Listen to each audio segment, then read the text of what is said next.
On va d'abord prendre en fait la rubrique et nous allons nous entretenir dessus.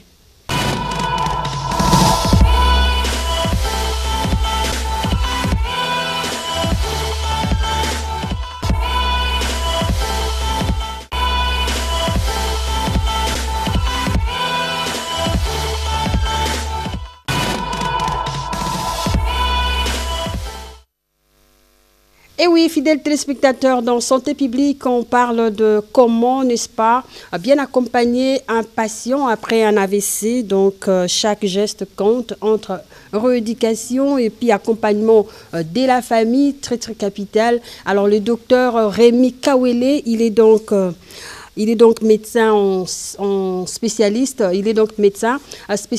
en médecine physique et réadaptation, mais aussi il est responsable du centre de rééducation fonctionnelle moderne à Kinshasa et aussi membre de la commission scientifique des médecins physiques en RDC. On va suivre, n'est-ce pas, la suite de son contenu. Comment accompagner un patient après un AVC très très capital pour la croissance, pourquoi pas aussi la fonction de chaque citoyen congolais. Mais là où vraiment la médecine physique joue son tempo, c'est dans la phase chronique. Parce que l'AVC, si on ne respecte pas la prise en charge des recommandations, comme sont des recettes savantes qu'on a mis pour soigner chaque maladie, ce sont des recommandations, les guidelines que le médecin utilise, nous allons faire face à des troubles ou les complications le plus craint ici, c'est les troubles neuro-orthopédiques, les déformations impossibles, par exemple, la main. Et c'est là où la médecine physique, pas seule, les neurologues peuvent aussi le faire. Il y a les neurologues qui peuvent aussi le faire. Les rhumatologues interviennent dans certains cas, mais la médecine physique est là, par exemple, pour des prises en charge spécialisées. Par exemple, pour le muscle spastique, les muscles qui sont verrouillés. Vous verrez les gens avec AVC comme ça.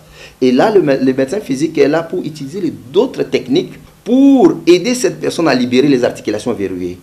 Donc, il va utiliser la toxine botulique, par exemple, pour les douleurs, pour la spasticité, en fait de libérer l'articulation qui était verrouillée. Mais il y a aussi d'autres techniques purement simples, chirurgicales, que certains médecins physiques peuvent poser pour aider ces patients-là, surtout dans la phase chronique, où s'installent des complications qu'on appelle les troubles neuro-orthopédiques, en fait de le prendre en charge.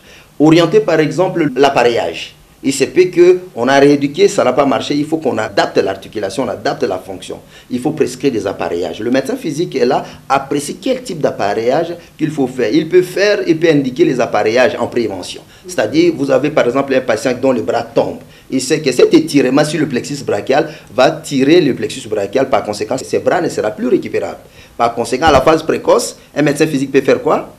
Il va recommander des attelles par exemple, ou des écharpes, juste pour porter la main pendant un temps lorsque le muscle est encore flasque. Et dès que le muscle commence à récupérer, par exemple, il va vite le libérer parce qu'il risque que le bras reste dans cette position. Vous voyez, ça c'est une recommandation des appareillages en phase aiguë. En phase tardive, il va voir que le bras qui est par exemple dans cette position, il faut l'étendre parce que ces muscles défléchissaient, met la pression et évite que le muscle extenseur puisse travailler. Il va prescrire par exemple la telle d'extension du poignet coude. Ainsi, ça va permettre à ces malades d'avoir le bras allongé comme ça. Donc, phase précoce, il y a des actes spécialisés recommandés par le médecin physique. Phase, par exemple, prise en charge tardive ou bien chronique, il y a aussi certains actes de toxine botulique, il y a beaucoup d'autres techniques que nous avons parlé d'ailleurs dans la conférence. Voilà, c'est là.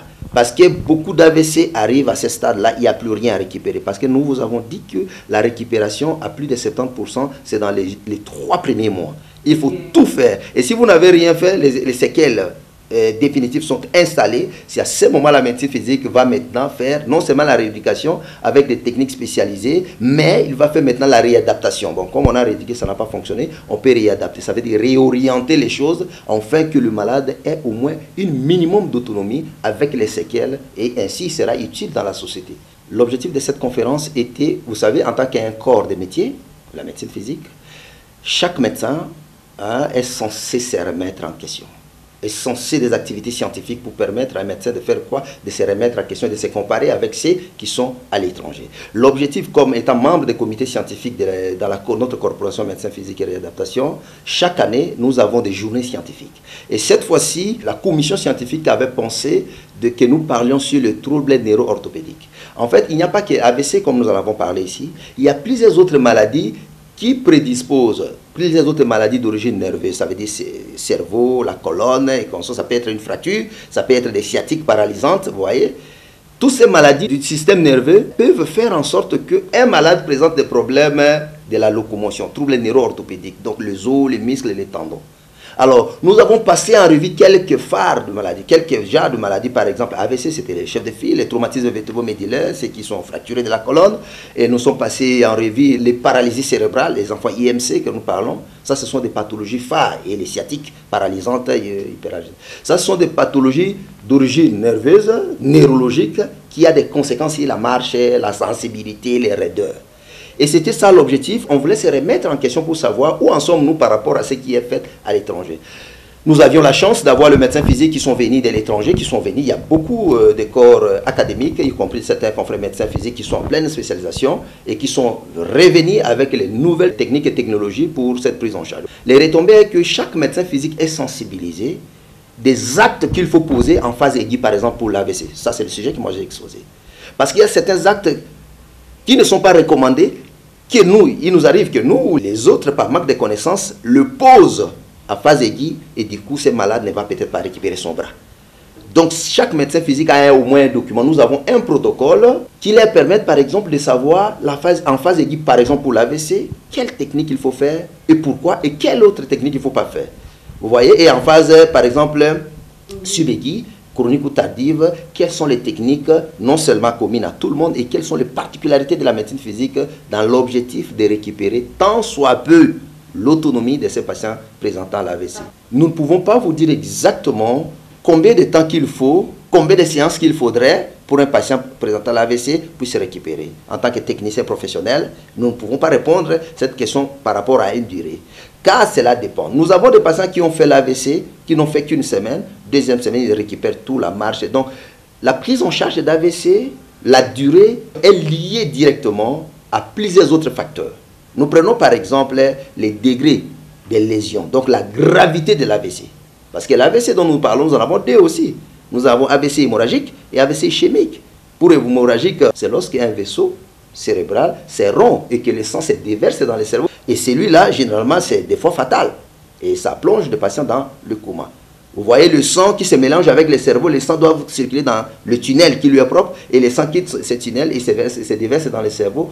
Comprenez comment les composés du sang peuvent lui-même mettre en danger les cellules cérébrales. Et du coup, la pression, tout ça, toute cette zone qui est contaminée, qui est touchée par le sang qui s'est versé là, elles peuvent s'abîmer. Du coup, la gravité de celui-là n'est pas identique à celui qui a fait par exemple un AVC ischémique ou une artère qui est bouchée par un peu de graisse. Un peu de graisse, une artère qui se bouche, par conséquent, celui-là, sa prise en charge, des fois, généralement, ils ne font pas les comas, ceux qui font l'AVC ischémique. Mais ceux qui font l'AVC hémorragique, certains arrivent à faire le coma. Déjà, vous voyez la gravité des lésions peut déterminer combien de temps il y a bien fait. Et oui, nous sommes très émus en tout cas. Je pense que vous avez suivi religieusement le docteur Rémi Kawele, spécialiste en médecine physique et de réadaptation, qui expose sur comment redonner encore la joie dans l'être humain, dans les citoyens congolais et d'autres personnes dans le monde entier, dans cette histoire, dans cet aspect, n'est-ce pas, de l'AVC, pour, n'est-ce pas, reprendre toutes les fonctions très, très capitales. Alors,